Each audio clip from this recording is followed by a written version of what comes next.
ফেরেশতা বলল, ও পাকের ফেরেশতা, তুমি কি জানো, তোমার কি জানা আছে ওই যে ইব্রাহিম বিন আদহাম বাইতুল মুকাদ্দাসে আছে, উনি এত বড় আল্লাহওয়ালা মানুষ ছিল, আজ দীর্ঘ 1 বছর হয়ে গেল ওনার পক্ষ থেকে আল্লাহ পাকের দরবারে 1 বছর কোনো ইবাদত কবুল হয় না। উনি এটা শুনতে পেলেন, যে উনি এত বড় আল্লাহওয়ালা মানুষ ছিলেন, আজ 1 বছর ওনার ইবাদত আল্লাহর দরবারে কবুল হচ্ছে না। সঙ্গে সঙ্গে আর একটা ফেরেশতা বলতে লাগলো, ও পাকের ফেরেশতা, কি কারণে ওনার ইবাদতটা 1 বছর আল্লাহ পাকের দরবারে কবুল হয় না? সঙ্গে সঙ্গে ওই ফেরেশতাটা বলল, উনি অন্যায়ভাবে অমুক জায়গার দোকান থেকে 2টি খেজুর খেয়েছিল। তাই বুঝতে পারছেন কি বলছি? চাষা, আজকে সমাজের যুবক ছেলে যদি সামান্য 2টি খাজুর পড়ে থাকলে সেই খাজুর 2টি তুলে ধুয়ে নিজের খাজুর মনে করে খেলে যদি 1 বছরের ইবাদত যদি কবুল না হয়, আজকে আমাদের হালটা কোন জায়গায় গিয়েছে একটু ভেবে দেখে। লোকের কাছে ঢেলা মেরে আম পাচ্ছি, লোকের না বলে নিয়ে নিচ্ছি, সুদ ঘুষ মেরে নেওয়া, কেড়ে নেওয়া, ধাপ্পাবাজি, চিটিংবাজি, হায়রানি, কোনো কিছুর বাদ বিচার নাই। মানে চেম্বারে এফএম, রেডিও, অডিও, ভিডিও, নামাজ, কালাম, রোজা, হজ, যাকাত সব কিছু চেম্বারের মধ্যে রয়েছে। একটা কোম্পানি, একটা ঘর যদি আপনি করেন, আপনার রাজমিস্ত্রি বলে দিল যে এই ঘরটাকে আপনার 50 বছর সিমেন্ট লাগবে, আপনি বাইরেতে চলে গেলেন বা বাইরেতে গিয়ে দোকানদারের কাছে গেলেন, দোকানদারকে বলছেন, ভাই আমি তো 50 বছর সিমেন্ট লাগবে, ভাব কোন সিমেন্টটা ভালো। তা ও দোকানদার মনে করেন জেপি সিমেন্টের কারবার করে, ও জেপি সুনাম করে দিল, ওখান থেকে 10 বস্তা নিয়ে আবার আরেকটা দোকানে গেল, সেখানে গিয়ে বললো যে আমি ঘর করবো, ভালো সিমেন্ট কি আছে, সে মনে করেন লাপারছে ডিলিয়া, সে কিছুটা ওই সুনাম করে দিল, ওখান থেকে 10 বস্তা নিয়ে নিল। এরকম করে 5টা দোকানকে যদি 5 রকম কোম্পানির 10 বস্তা করে যদি সিমেন্ট নিয়ে যদি সাপ ঢালাই দেয়, ওই ঘর টিকবে? কেন? সব তো কোম্পানির মাল নিয়েছে, টিকবে না কেন?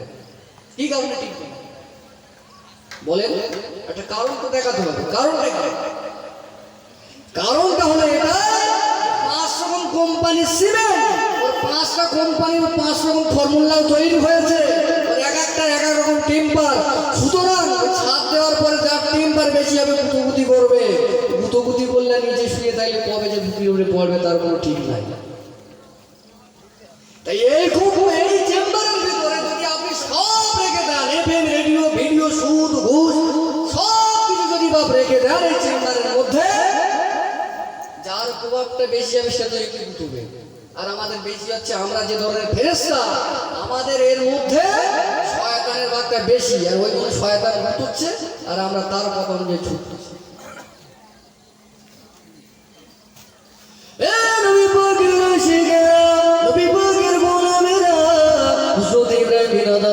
যখন এই কথাটা শুনিয়ে দিলে, তারপরে দিন ফজরের নামাজ শুধু আদায় করে নিয়ে গুটি গুটি গুটি গুটি পায়ে মসজিদে বাইতুল মুকাদ্দাস থেকে আস্তে আস্তে বেরিয়ে গেলেন। বাইতুল মুকাদ্দাস থেকে বেরিয়ে গিয়ে গুটি গুটি পায়ে আবার মক্কা শরীফের জমিনে চলে আসো। মক্কা শরীফের জমিনে যে দোকান থেকে 1 বছর আগে হুজুর খাজনা কিনেছিলেন, ওই দোকানে চলে গেলেন। ওই দোকানে চলে গিয়ে দেখলেন যে বছরের বৃদ্ধা মানুষটা ছিল, যার কাছ থেকে খাজুরটা কিনেছিল, ওই দোকানদার নাই। ওই দোকানে একজন যুবক বসে রয়েছে। যুবকের কাছে জিজ্ঞাসা করলো, যুবক এই দোকানে গত বছরে একজন বৃদ্ধা মানুষ ছিল, উনি কোথা থেকে গেল? যুবকটা বলেছিল,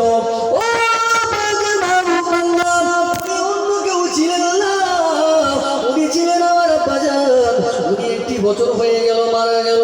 আল্লাহর ওলি হযরত ইব্রাহিম বিন আদহাম রাহমাতুল্লাহ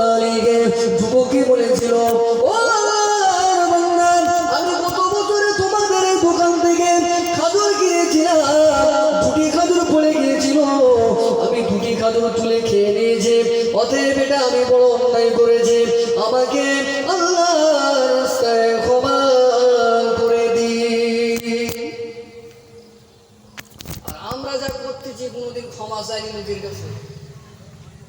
বাপ বেটার বলছে, বেটা বাপের, ভাই ভাইকে, গ্রামবাসী গ্রামবাসীকে, মানে কেউ কারো সব গাড়ি সব ফোর দিয়ে কথা বলার মতো নেই, কথা বললেই সব হয়। সামান্য দুটো খেজুর খেয়ে আবার সেই মক্কা শরীফে ফিরে চলে এসে সেই দোকানে গেলেন ক্ষমা চাইতে। কি জিন্দেগি তার!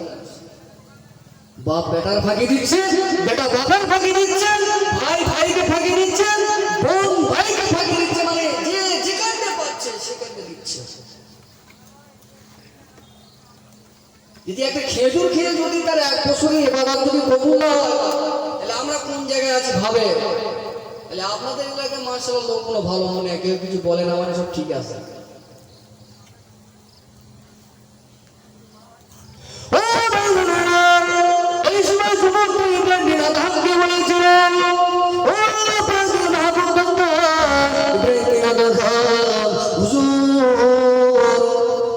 আমি আছি, আমার বোন আছে, আমার মা আছে, আমাদের ফ্যামিলিতে আর কেউ নাই, আমরা মাত্র 3 জন আমাদের সংসারে আছি। আপনি যে খাজুর দুটো খেয়েছেন, আমার ভাগে ওই খাজুর যতটুকু অধিকার ছিল, আমি ইব্রাহিম বিন আদম, আমি দোকানদার, আপনাকে আল্লাহ রাস্তায় ক্ষমা করে দিলাম। বলুন সুবহানাল্লাহ। ওই সময় যুবক বলেছিলাম, আল্লাহ পাকের বান্দা গো, আমার বাড়িতে আমার মা আছে, আমার বাড়িতে আমার বোন আছে, ওদের ভাগের ক্ষমা তো আমি করতে পারবো না, ওনাদের কাছে আপনাকে যেতে হবে। ইব্রাহিম বিন আদম গুটি গুটি পায়ে আবার তাদের বাড়ি চলে গেল। তাদের বাড়িতে গিয়ে যখন দেখলো দরজা গিয়ে সাপ দিলেন, সাপ দেওয়ার পরে একজন বৃদ্ধ মহিলা বেরিয়ে আসলো।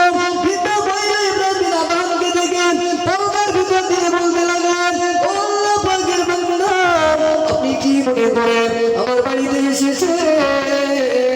ওই সময়ে ইব্রাহিম বিন আদম বলেছিল, ও আল্লাহ পাকের বান্দী, আমি আপনাদের দোকান থেকে গত বছরে দুটি খাজুর না বলে খাওয়ার কারণে আমি বড় অপরাধ করেছি, তাই আপনার ভাগে যতটুকু আমি অপরাধ করে ফেলেছি আপনি আমাকে ক্ষমা করে দিন। এই কথাটা বলার সঙ্গে সঙ্গে ওই মহিলাটা সেদিনে ভেবেছিলাম, আমাদের দোকান থেকে কত মানুষ না বলে খাজুর চুরি করে খেয়ে নেয়, ইনি কোনো সাধারণ মানুষ হতে পারে না, ইনি হলেন একজন মহান মানুষ। যে দুটি খেজুর খেয়ে যদি মক্কা থেকে বহু কিলোমিটার হেঁটে হেঁটে যদি ক্ষমা চাইতে যেতে পারে, সে কি সাধারণ মানুষ? হ্যাঁ, আমরা দোকানে ধার খেয়েছি, দোকানদারের তাকে ডাকিয়ে দুটি দিয়ে যাচ্ছে, খেয়ে দেয় না। আবার দোকানদার যদি একটু তাকে ডেকে বলে পয়সাটা দিবি না, তোর কোনো কান্ত কেন আছে, তার নিয়ে তোর যখন ডাকলেই বলে, মানে ও বেটা ধার দিয়েও জ্বালায় পড়েছে, ধার দিয়ে জ্বালায় পড়েছে।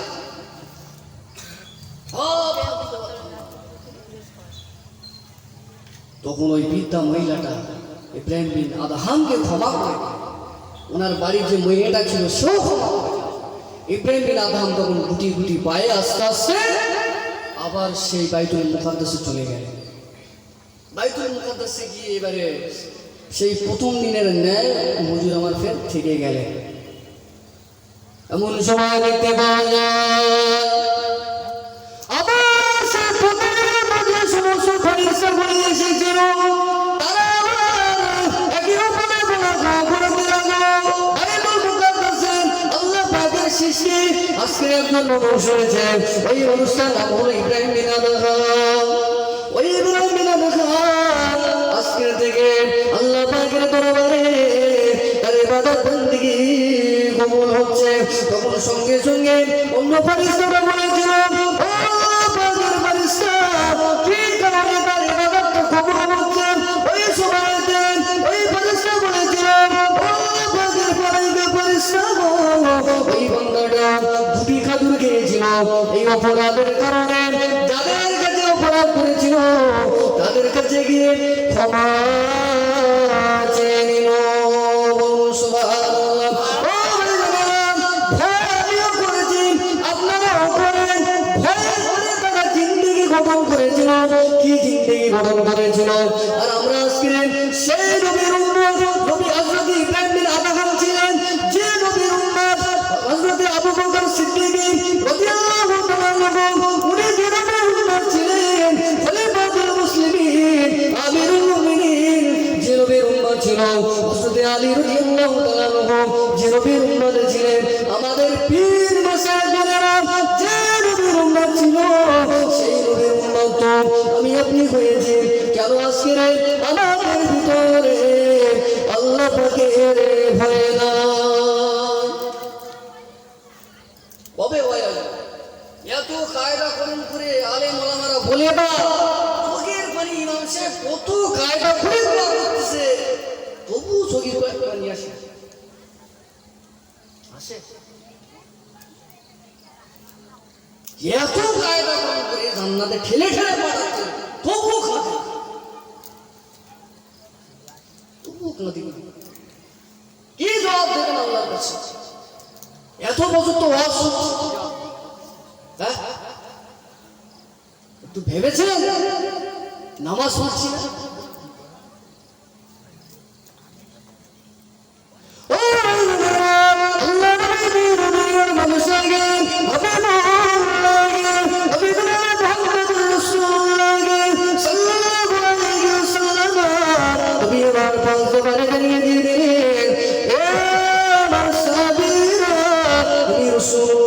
তোমাদের জানিয়ে দিয়ে দিলাম, একজন কাফের, একজন মুসলমান, একজন ইমানদার, একজন কাফেরের ভিতরে পার্থক্য হলো নামাজ। ভালো করে বুঝবে, একজন কাফের আর একজন মুসলমানের তফাৎটা কিসে? কিসে? আরে কথা বলে নামাজ। যারা মুসলমানের খাতায় সাইন বোর্ডে আব্দুর রহমান, আব্দুর রহিম, আব্দুল গফফার নাম লিখে ঘুরে বেড়াচ্ছে, অথচ হাইয়া আলাস সালাহ মসজিদে ঘোষণা হলো, শয়তান পালিয়ে যায়, ও বলে তাড়াতাড়ি আমিও পালাই। যারা কাফের নবী বলছেন তারা নামাজ পড়ে না। কাফেরের সঙ্গে মুসলমানের ইমানদারের তফাৎ হলো, বেঈমান মুশরিক কাফেররা নামাজ পড়ে না আর মুসলমানেরা নামাজ পড়ে। যারা আব্দুর রহমান, আব্দুর রহিম মুসলমানের খাতায় নাম দিয়ে ঘুরে বেড়াচ্ছে, নামাজ পড়ে না, এরা কোন জাত বলেন? আরে ইহুদিরা তারা গির্জায় যায়, যারা হিন্দু ভাইরা তারা মুশরিক, তারা মূর্তি পূজা করে বলে তাদেরকে আমরা মুশরিক বুঝেছেন? অগ্নি উপাসক তারা আগুন পূজা করে বলে তাদেরকে অগ্নি উপাসক বলে আমরা জানি। আর মুসলমান তাদেরকে বলা হয় যারা নামাজ পড়ে, যারা রোজা করে, শরীয়তটাকে যারা মানে, তাদেরকে বলা হয় মুসলমান। ইহুদিরা গির্জা যায়, মুশরিকরা ঠাকুর পূজা করে বলে তাদেরকে মুশরিক বলে। আর যারা মুসলমানের খাতায় নাম দিয়ে ঘুরে বেড়াচ্ছে অথচ নামাজ পড়ে না, এরা কোন জাত? নামাজ পড়ো, নামাজ পড়ো। ইমাম সাহেবরা এখানে মসজিদে এত চিল্লাবে। ইসলাম তো শুধু মুসলমানের কাছে না, ইসলাম তো বেদিনদের কাছে প্রচারের জন্য। বলুন কেন আজকে এত নসিহত করতে হবে? নামাজ পড়ুন, নামাজ পড়ুন। আপনি তো মুসলিম, আপনি তো মুসলিম। খুব সাবধান হয়ে যান। কিয়ামতের ময়দানে সর্বপ্রথমে যে বিচারটা হবে, ওই বিচারটা আল্লাহ জিজ্ঞাসা করবেন না, who are you, what is your name, what is your village, সব কিছু আল্লাহ জিজ্ঞাসা করবে না, সব কিছু জিজ্ঞাসা করবে, একটু সব জিজ্ঞাসা করবে। আল্লাহ পাক বললেন, আমার বান্দারে, আমি আল্লাহ পাক তোমাকে 50 বছর হায়াত দিয়েছিলাম, 60 বছর হায়াত দিয়েছিলাম, 70 বছর হায়াত দিয়েছিলাম। আমি আল্লাহ পাক আমার জমিনে তুমি যে অত্যাচার করেছো, আমার জমিনে ভালো বললাম কালিয়া গপ্পা বিরানি খেয়েছো, এবার বান্দা তুমি কি নামাজ পড়েছিলে?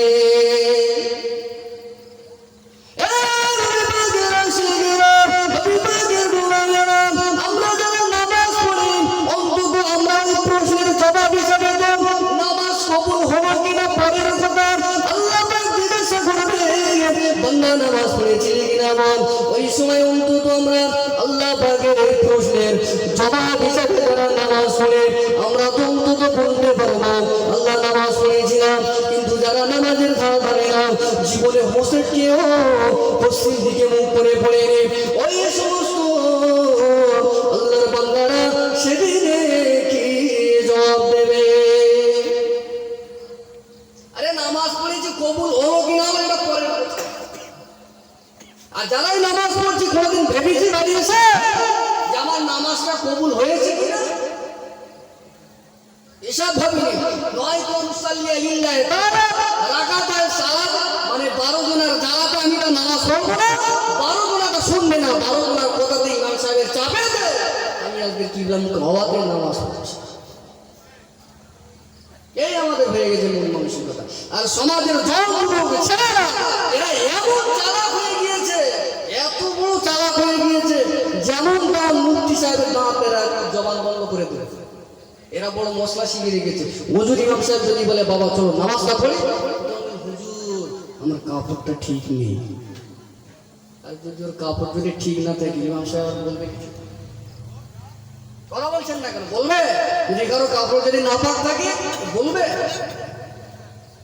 ফ্রি ফায়ার চলছে মানে মোবাইল দিকে যাচ্ছে, এইভাবে বিকে বিকে যাচ্ছে। ও মানে কোন দিক ডান দিক কোন দিক বাঁ দিকে হাতে মশায় চাঁদ বেঁধেছে, ওর মাথার উপর দিয়ে জোহরের আজান চলে গেল, ওর মাথার উপর দিয়ে আসরের আজান চলে গেল, ওর মাথার উপর দিয়ে মাগরিবের আজান চলে গেল, কত আজান চলে গেল। মুসলমানের ছেলেরা নামাজ পড়ে। ফ্রি ফায়ার আরে পাবজি এটা জায়েজ না জায়েজ খেলাটা? এই যুবক ভাইরা তোমরা তো খেলো, বলো তো জায়েজ না জায়েজ? হ্যাঁ পাবজি খেলাটা জায়েজ না জায়েজ? আরে জায়েজ না না জায়েজ না হারাম হারাম হারাম হারাম। আরে যে ছেলেটার যে পিতার ছেলে পাবজি খেলে ফ্রি ফায়ার খেলে ওই ছেলের এই পাবজি খেলার ভিতর দিয়ে ও যে গুনাহটা করছে ওই গুনাহটার এক অংশ ভাগের বাপমানিত হয়ে বলে দিচ্ছে। মুফতি সাহেব আজকে জিজ্ঞাসা করবে আপনাকে, আপনার ছেলে যদি বেলাইনে চলে, আপনার ছেলে যদি হারাম কাজ করে, আপনার মেয়ে যদি হারাম কাজ করে, আপনি গার্জিয়ান হয়ে, আপনি পিতা হয়ে, আপনি মাতা হয়ে যদি তাদেরকে শাসন না করেন, তাদেরকে যদি আপনি তাম্বি যদি না করেন, ভাবতে এমনি নিতে হবে। খুব সাবধান হয়ে যাবেন। নামাজ পড়ছেন ভালো কাজ সব দিয়ে দেবে, রোজা করছেন ভালো কাজ আল্লাহ সব দিয়ে দেবে। কিন্তু আপনার ছেলে আপনার মেয়ে যদি শরীয়তের গর্জিত কাজ যদি বারখালাপ কাজ করে ওই সব কিন্তু বাঁচাতে পারবে। তবে আপনাকে বাধা দিতে হবে। আপনি কেমন পাবজি খেলা খবরদার ভাইয়েরা খেলবেন না, হারাম হারাম হারাম।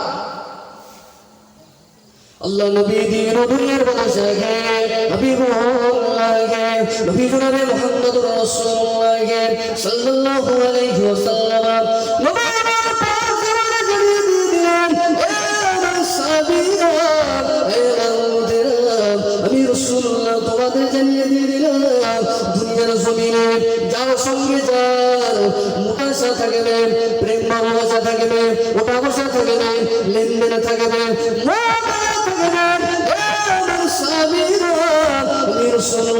তোমাদের জানিয়ে দিয়ে দিলাম কাল কিয়ামতের ময়দানে তার সঙ্গে তার হাসর হবে।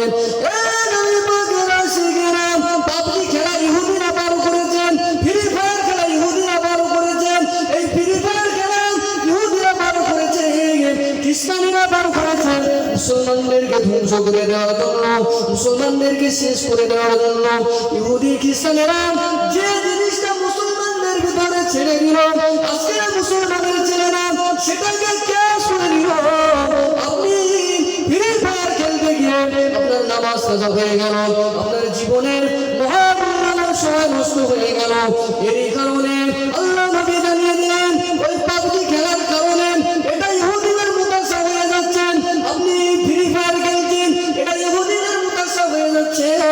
আর ওই অবস্থায় পাবজি খেলতে খেলতে আপনার ছেলের, আপনার মেয়ের, ওই নওজোয়ান, ওই যুবকের যদি মৃত্যু হয়ে যায় ওই মৃত্যুটা ইসলামী মিল্লাতের উপরেও মরণ হবে না। মরণ কারো আসবে কখনকে বলতে পারে? ইজাজে আজাল হুয়া লা ইস্তাকিনা সাআতাম ওয়া লা ইস্তাকবির। মরণ কাল যখন আসবে এক সেকেন্ড আগেও হবে না পরেও হবে না। ওই অবস্থায় যদি আমার মরণ হয়ে যায়, যে বা যে যুবক যুবতী খেলে ওই অবস্থায় যদি মরণ হয়ে যায়, মরণটা কি হলে হবে? মেন্টাল হয়ে যাবে বলে এইসব ছেলে মেয়ে যারা না ফ্রি ফায়ার খেলছে মেন্টালের প্রবলেম এসে যাবে। সব থেকে ফ্রি ফায়ার খেললে বড় রোগটা হবে সেটা হলো মেন্টালের সমস্যা, মাথার সমস্যা। ওই জন্যই দেখবেন যারা যে সমস্ত যুবক ছেলেরা ফ্রি ফায়ার খেলে ওদের মেজাজ ঠিক নেই, পরীক্ষা করে দেখবে। ওর বাপ যদি বলে একটু কাজ করে দিন, বাপের শাসন করে দিন। বাপ বলে বাপ রে বাপ এ তো আমার থেকে আরো 20 পয়সা। খবরদার খবরদার যুবক ভাইরা আপনাদের হাতে ধরে বলছি এই সমস্ত হারামি কাজ করবেন। একটু দুরূদ শরীফ পড়ি। আল্লাহুম্মা সাল্লি আলা সাইয়্যিদিনা মুহাম্মাদ ওয়া আলা আলি সাইয়্যিদিনা। এতগুলো মানুষ আছে, একটু মহব্বতের সঙ্গে উচ্চ আওয়াজে দরুদ পড়েন। আল্লাহুম্মা সাল্লি আলা সাইয়্যিদিনা।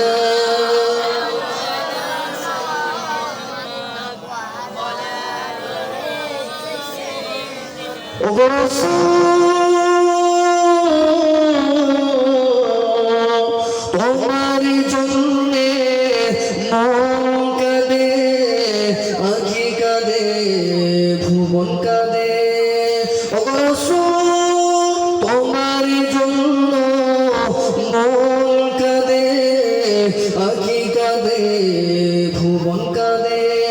শুধু বেদনা মনেরই কোঠরে বসা বাঁধে। তোমার জন্যে মন কাঁদে, আঁখি কাঁদে, ভুবন কাঁদে। আল্লাহুম্মা সাল্লি আলা সাইয়্যিদিনা। আওয়াজ দিয়ে পড়ি আলা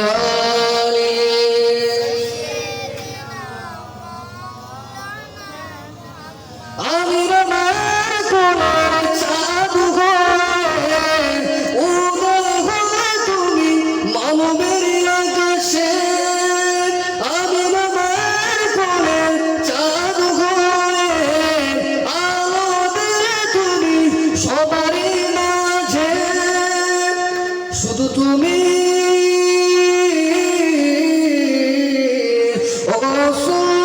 তোমার জন্যে মন কাঁদে, আঁখি কাঁদে, ভুবন কাঁদে।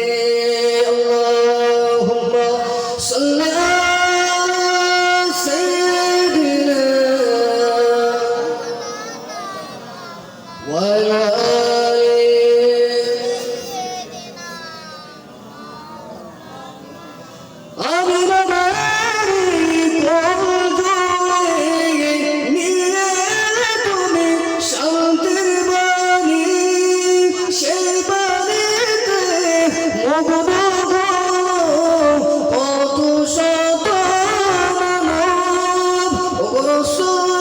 তোমার জন্যে মন কাঁদে, আঁখি কাঁদে, ভুবন কাঁদে। তোমার জন্যে মন কাঁদে, আঁখি কাঁদে, ভুবন কাঁদে। আল্লাহুম্মা সাল্লি আলা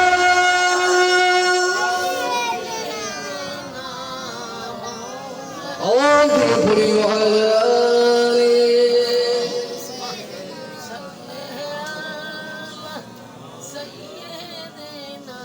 আমার বাবাজি ভাইয়া যে কথা বলছে জিন্দেগিটাকে পরিবর্তন। মরণ কখন এসে যাবে আমরা জানি না, মরণ একদিন হবে, কিন্তু কিভাবে হবে? আল্লাহ তো বলেছেন ওয়ালা তামুতুন্না ইল্লা ওয়া আনতুম মুসলিমুন। বান্দা ততক্ষণ পর্যন্ত মরো না পর্যন্ত তোমরা পরিপূর্ণ মুসলমান